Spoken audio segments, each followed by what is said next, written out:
Ibinahagi ni former 8th Division World Champion at pambansang kamao na si Manny Pacquiao ang malalim na rason sa likod ng kanyang pagbabalik sa ibabaw ng lona.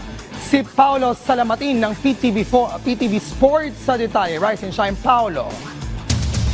Maraming mga fans di lamang sa Pilipinas kundi sa buong mundo, maski ang mga ilang boxing legends ang nagulat sa pag-aanunsyo kamakailan ni pambansang kamao Manny Pacquiao sa kanyang pagbabalik sa ibabaw ng lona sa kabila ng edad na 46 anyos. Ang kanyang pagbabalik ay hindi basta-basta dahil agad itong sasabak sa isang world title fight katapat si World Boxing Council o WBC welterweight champion Mario Barrios sa darating na July 19 sa Las Vegas, Nevada.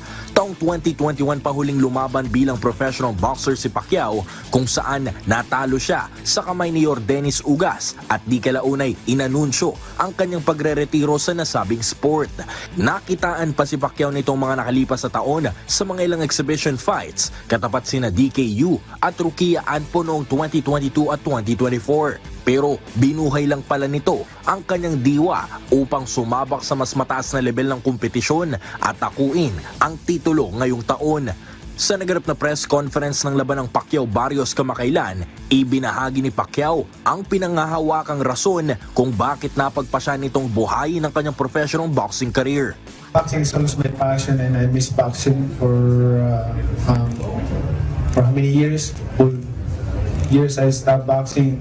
I always thinking boxing, and even my house I have a boxing ring, boxing gym, and I always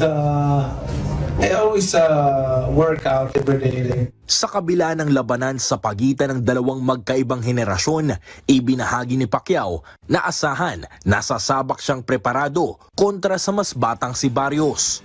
This, you know, how I prepare for a fight. Like I'm not taking it lightly. I work hard. I like punishing myself to the limit. So it's gonna be. I can assure that I'm in 100% condition in the fight. Sa ngayon, walang pahinga ang kampo ni Pacquiao sa pag-ensayo upang habulin ang kanyang timbang bago ang mismong laban sa darating na Hulyo. Paulo Salamatin para sa Atletang Pilipino para sa Bagong Pilipinas.